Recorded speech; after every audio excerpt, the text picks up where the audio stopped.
His name was Daniel. He was not the kind of person who stood out in a crowd. He was average height, average build, the kind of guy who remembered your coffee order and held the door open even when you were still 10 steps away. He worked a steady job at a small architecture firm, paid his bills on time, and called his mother every Sunday without fail. Nothing about him screamed remarkable. But there was one thing Daniel did that most people would never have the patience or the courage to do. He loved someone for years without giving up, and he counted every single attempt. The notebook was small and brown, the kind you buy from a stationery shop for almost nothing. He kept it in his desk drawer. Inside it, written in his own handwriting, were dates and small notes. A flower he left on her desk, a message he sent that she never replied to properly, a dinner invitation she laughed off, a letter he spent 3 nights writing that she read in 40 seconds and then handed back saying she was busy. 99 entries. 99 times he had, in one way or another, told the same woman that he cared about her, and 99 times she had said no. Her name was Mia. Daniel had known Mia since they were teenagers. They went to the same school, lived in the same neighborhood, had dozens of mutual friends. She was the kind of person who made a room louder just by walking into it. Not because she was trying to. She just had that energy. People gravitated toward her. She was creative, funny, a little chaotic, and absolutely certain of herself in ways that Daniel quietly admired. She worked as a graphic designer, and was good at it. Her apartment walls were covered in prints she had made herself. She wore mismatched earrings on purpose, and somehow made it look intentional. She did not dislike Daniel. That was the complicated part. She actually liked him, as a person, as a friend. He was one of the few people she trusted. When something went wrong, he was the first one she called. When she was tired, or sad, or overwhelmed, he was the one who showed up. He never made her feel like she owed him anything. He was just there. But love? No. She never felt that. Or at least, that is what she told herself. The men Mia dated were a specific type. They were exciting in a surface-level way. They had opinions about music, strong personalities, a kind of restless energy that felt like passion, but was usually just instability. She was drawn to the ones who kept her guessing, the ones who texted back at 2 in the morning and went silent for 3 days, and then appeared with some grand explanation that she somehow always accepted. Every single one of those relationships ended badly, and every single time, Daniel was the one sitting across from her at some cafe, or on her couch, listening, not saying "I told you so," just being present. He was in love with her. He had been for years. And every few months, he would gather himself and try again. Not in an aggressive way. Not in a way that made her uncomfortable. He would write her something, or say something quiet and sincere, or simply ask her once more if she might consider giving them a chance. She always said no. Sometimes she was kind about it. Sometimes she was tired and it came out sharper than she meant. Once she said, and she probably forgot she ever said this, that she thought of him like a brother. That one stayed with Daniel for a long time. The 99th time was a Tuesday evening. He had walked to the coffee shop near her apartment. He brought her favorite cake from the bakery 2 streets over. He had written her a letter, which he had rewritten twice, because the first 2 versions felt too desperate, and the third felt honest.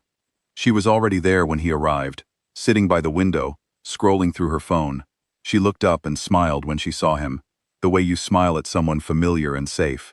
He sat down. He slid the letter across the table. She read it slowly, which surprised him. When she finished, she looked at him with an expression that was not cruel, but was somehow worse than cruelty. It was pity, mixed with something like guilt. And then she said the thing she had said before, in different words, but the same meaning, that she valued him too much as a friend, that she did not want to ruin what they had, that she hoped he understood. He nodded. He folded the letter and put it in his jacket pocket. He ate a slice of cake, and they talked for another 20 minutes about something else entirely. Some show she was watching, some project at his office. Then he said he had to go. He hugged her at the door. He walked home in the rain, because he had forgotten his umbrella, or maybe he just did not feel like waiting for a cab. That night, he opened the notebook to the next blank page. He looked at it for a while. Then he closed the notebook, put it in the drawer, and did not open it again. He was done. Not angry, not bitter, just done. What happened next was not a dramatic reinvention. Daniel did not suddenly become a different person. He did not get a new haircut and start going to parties and become someone unrecognizable. He just quietly redirected his energy toward his own life. He applied for a senior position at a larger firm across the city and got it. He moved to a new apartment, closer to work. He started swimming 3 mornings a week because he had always wanted to, but never made time. He read books he had been putting off for 2 years. He started cooking properly, not just throwing things together. He slept better. He felt, slowly and without fanfare, like himself again. Like a version of himself that had not been waiting on anyone. Mia did not notice at first. She was in a new relationship, this time with a musician who described himself as a creative soul and played gigs on weekends. She liked him a great deal in the beginning. He was inconsistent and a little selfish, but he made her laugh, and that felt like enough. 8 months in, he ended things over a voice message. She found out later, he had been seeing someone else for the last 2 of those months. She called Daniel that same night, old habit. The phone rang 4 times and went to voicemail. She called again the next morning. This time he picked up. He sounded calm. He listened. He said he was sorry that happened and that she deserved better. He did not say anything beyond that. He did not offer to come over. He did not stay on the phone for 2 hours the way he used to. The conversation lasted maybe 15 minutes. When they hung up, Mia sat in her kitchen and stared at the wall and tried to figure out why the call had felt so different. A few weeks passed. Then a few months. She texted him here and there. He always responded, always friendly, never cold, but there was a distance she could not name, like talking to someone through a window, polite and warm but just slightly out of reach. They met for coffee on a Saturday. He looked well. He seemed relaxed in a way she had not seen before, like some low-level tension he had always carried was simply gone. They talked easily, the way old friends do, and then he mentioned, casually and without making it a big deal, that he had been seeing someone. Her name was Sarah. She was a physical therapist.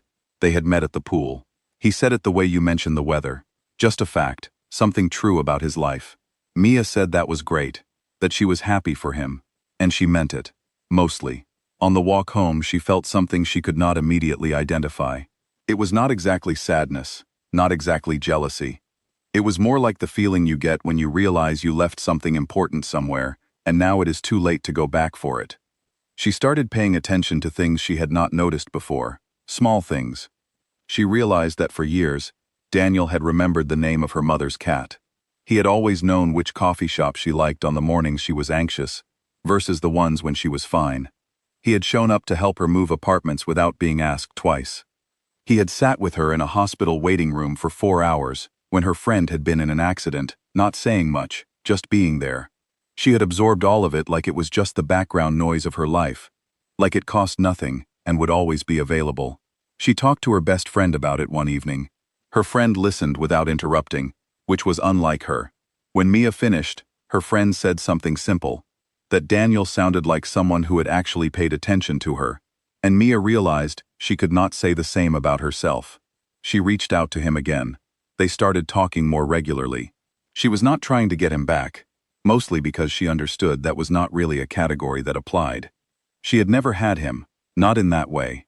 She had just had his attention, his time, his patience, and she had treated all of it like it would automatically renew, like a subscription she never had to think about. She started therapy around that time, not because of Daniel specifically, but because she had started seeing a pattern in her own choices, and it unsettled her. The pattern was this: she consistently chose people who made her feel uncertain over people who made her feel safe. She had confused steadiness with boredom. She had mistaken reliability for a lack of excitement. She had looked at a man who showed up 99 times and thought, somehow, that this meant he was not interesting enough. It took her an embarrassingly long time to understand how backwards that was. Daniel married Sarah 2.5 years later. Small ceremony, outdoor venue, string lights, good food. Mia was invited and she attended. She bought them a genuine gift and wore a dress she actually liked, and did not spend the evening feeling sorry for herself.